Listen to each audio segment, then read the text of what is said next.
Welcome to another episode of We React, because that's what we act to we. I'm your host, number three. Appreciate you for rocking with me. This Bo, my done, right? Bo from Brooklyn, Best Style Baby. Him and G Baby was like super close. G Baby, I got murdered a couple years back. I got caught up in this OT state case, out of state, Pennsylvania, PA, getting money. Bo went to go, he had 20 years, he did 12 out of 20. He came home doing things like this. I did a reaction to it by somebody who was it? Word on the street, but I feel like they didn't break it down enough. This is Hookahs Anonymous. Shout out to Hookahs Anonymous. I fuck with Hookahs Anonymous. Real one. And he go real in depth on his content, on what he put out. So let's get to it. Mayo, you have to understand where he's from and the bloodline that he's affiliated And I started it here because this was all talking about just showing videos of Bo. Y'all gonna see it. with, and everything will make sense as to why he's caught up in everything that he is. They say the apple don't fall too far from the tree, but unfortunately in this case, he will only get the same results, which isn't positive. Back in 2005, according to a New York Post article, a family that went by the last name Mayo from Brooklyn, New York, was busted for spreading drugs across New York City, resulting in them making tens of millions. Fucking drug operation task force called Stop the Spread the Mayo. His family, his father and them. Of dollars in proceeds. The 6 siblings from the Mayo family, along with their kids, were accused of conspiracy to distribute and possess with intent to distribute controlled substances including CC base, which is crack, and marijuana. Ronald Mayo, Alan Covington, James Mayo, Willie Mayo, Magdalena Mayo, Brenda Mayo, Denise Mayo, Angelina Mayo, Aisha Mayo, John Mayo, Raheem Mayo, Michael Sledge, and Siobhan Gums were all a part of the 13 10 Mayos. individuals that were arrested in the drug sweep. The operation dubbed Hold the Mayo was conducted by New York Drug Enforcement Task Hold the Mayo Force, which included the DEA, NYPD, and New York State Police. They solely relied on evidence obtained through undercover narcotic purchases from the suspects and wiretaps. James, Willie, Magdalena, Brenda, Denise, Angelina, Aisha, John, Raheem, and Michael Sledge were accused of selling drugs from a 67 Stuyvesant Avenue residence from 1999 up until they were caught in the year 2005. Siobhan Gums was fairly new, as the complaint only described her as selling marijuana for just a few months up until they were caught. The product was supplied by Ronald Mayo, aka Ron, who was labeled the ringleader, and Alan Covington, who was considered the manager put in place by Ronald.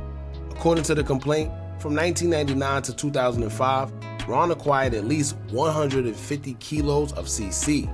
The day Ronald was caught and his home was raided, they seized 2 kilos of CC and approximately $10,000 in cash from his residence located at 777 Green Avenue, Brooklyn, New York.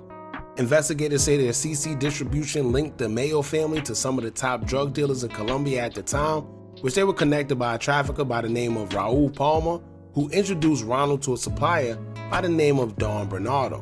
Investigators say after Pablo Escobar's empire fell, Bernardo would rise as he would allegedly ship drugs from Colombia through the Dominican Republic to Florida and Brooklyn.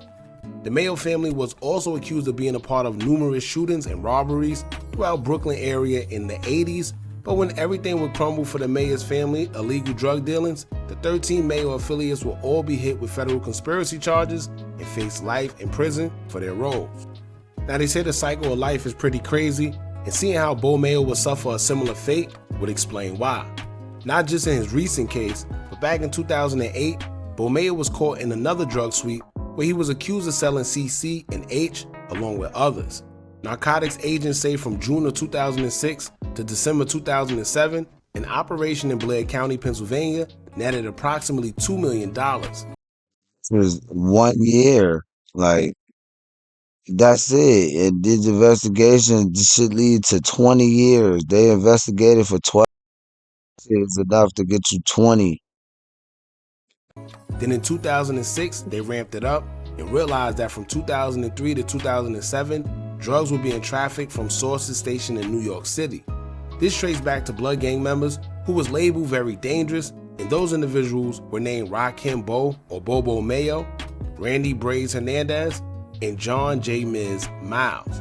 In that case, jurors found that 7 of the drug suppliers were originally from Brooklyn, New York, and worked with others that lived in Blair County.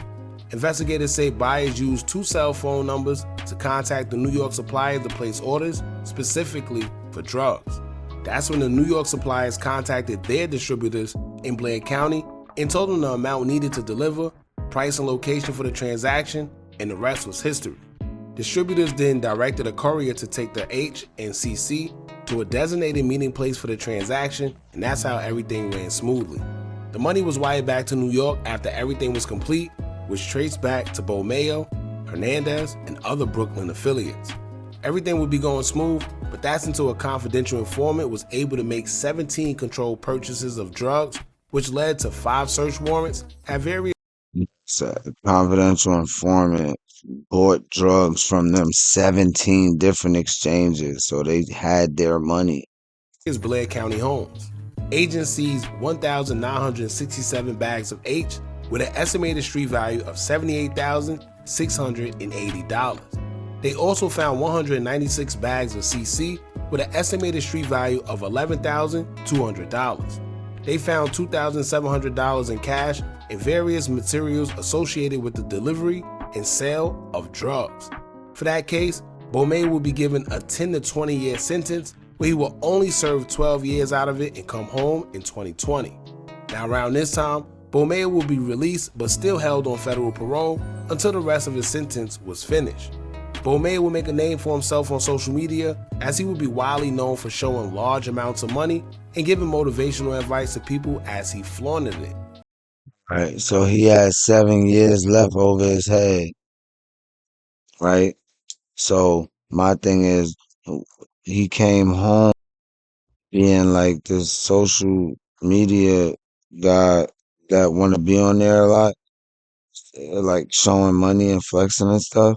Bro, you had 7 over your head, and now they just pick you up. So you got the 7 you was initially gonna get if you played, and now this. Hold on, hold on, that's crazy. Narcotics packaging and distribution operation were raided by federal law enforcement officials early Tuesday morning, November 13th.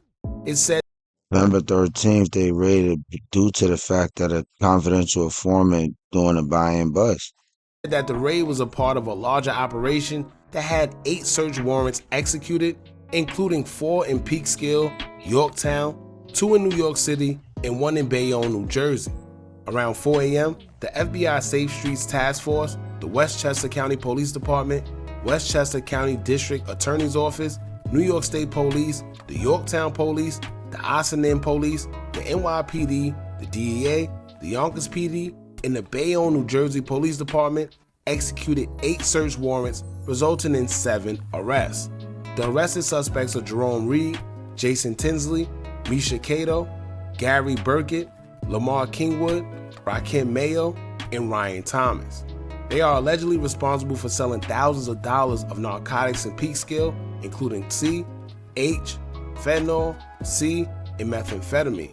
From the 8 searches, law enforcement agencies were able to take 3 guns off the street, $91,000 in cash, 87 grams of PCP, 1 kilo of CC, and 2 And the police found so much stuff there. 1.5 kilos of methamphetamine. The investigation was several months into the operation and started in Peekskill from information the police department obtained during quality of life initiatives in downtown. As the investigation grew, they included the FBI Safe Streets Task Force.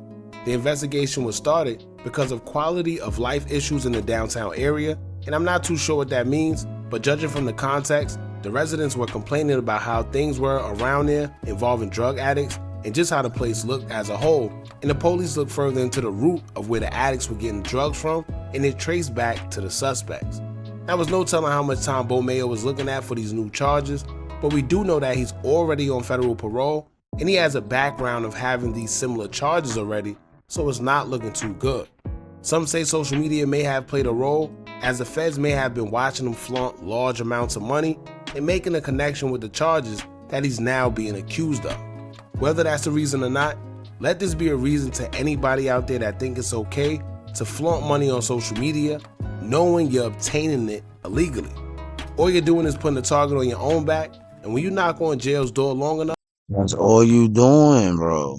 eventually, You're not supposed to do this. all you're doing is putting a target No. or not, let this be a reason to anybody out there that think it's okay to flaunt money on social media, knowing you're obtaining it illegally. All you're doing is putting a target on your own back. Let's take it easy. Feel me? Free Bo Mayo. Until the next one, I'm gone.